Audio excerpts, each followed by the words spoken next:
Happy to be with you again. I hope you understood everything from previous class. Now let us continue the chapter. As the name of the chapter suggests, we will be learning about the major revolutions across the world. First one, let us discuss is the American War of Independence. To begin with, let me quote the slogan, "No taxation without representation," framed by James Otis. What do you think people demanded through the slogan framed by James Otis? This was a slogan thundered along different parts of North America in the second half of the 18th century. Through this slogan, people demanded they had no rights in administration. They need representation in government. It is anti-people if it is no representation. And that's why they raised the slogan, "No taxation without representation," and started the revolution. Now let us discuss the circumstances that led to the American Revolution. From 16th century onwards, Europeans migrated to North America. Why? To exploit the resources of North America. To exploit the resources, the European country, Britain, had established 13 colonies in the eastern coast of North America. Britain treated these colonies as centers for collecting raw materials for their industry and as markets for selling their products. This policy, implemented by the British merchants with the help of their government, was known as mercantilism. അതായത് British ഗവൺമെന്റിന്റെ സഹായത്തോടുകൂടി American കോളനികളെ ചൂഷണം ചെയ്യുന്നതിന് വേണ്ടി British merchants ഏർപ്പെടുത്തിയിരുന്ന വ്യാപാര നിയന്ത്രണങ്ങൾ അല്ലെങ്കിൽ നിയമങ്ങളായിരുന്നു മെർക്കന്റിലിസം എന്നറിയപ്പെടുന്നത്. These are the important provisions of mercantilist laws.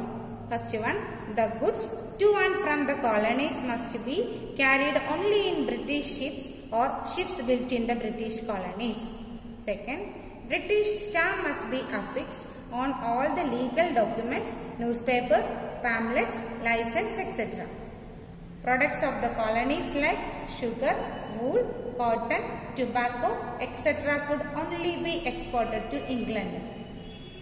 Next, colonies must provide food and quarters for the British troops which were maintained in the colonies. Last one, import tax must be paid for the import of tea, glass, paper, etc.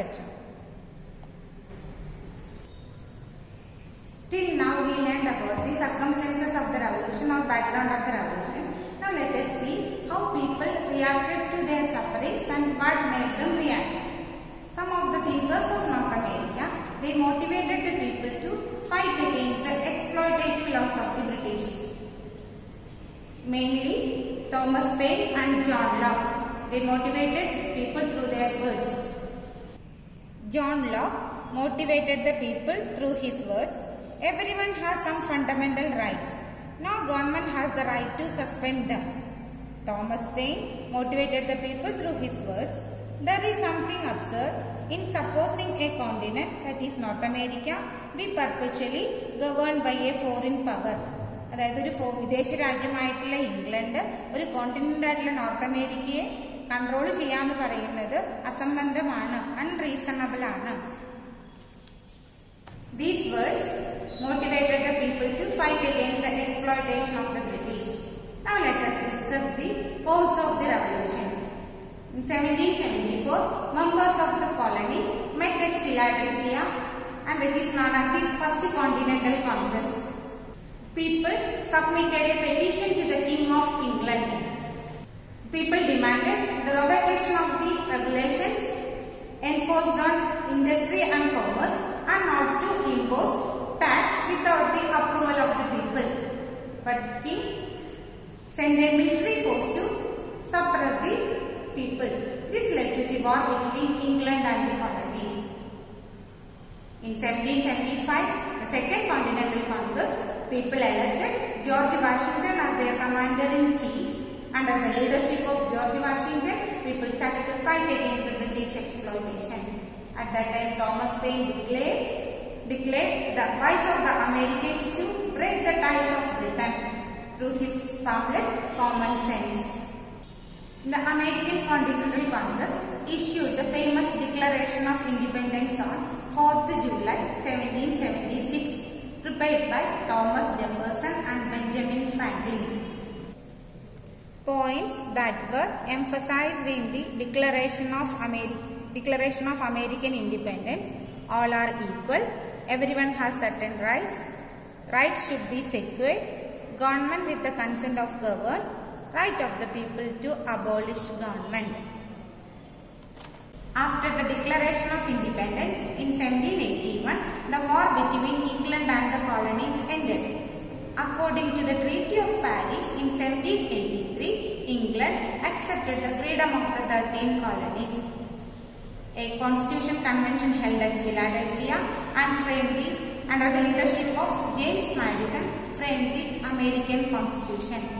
According to the new Constitution of America, George Washington became the first President of United States of America. And America became a Republican nation. Now let us discuss the influence or impact or the result of the American War of Independence. Gave direction and motivation to the later freedom struggles and revolution all over the world. Second, put forward the concept of republican form of government. Third, prepared the first written constitution.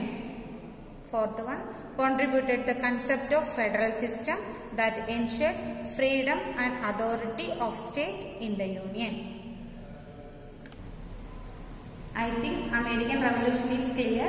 Complete the assignments as per the instructions. Meet you soon. Thank you.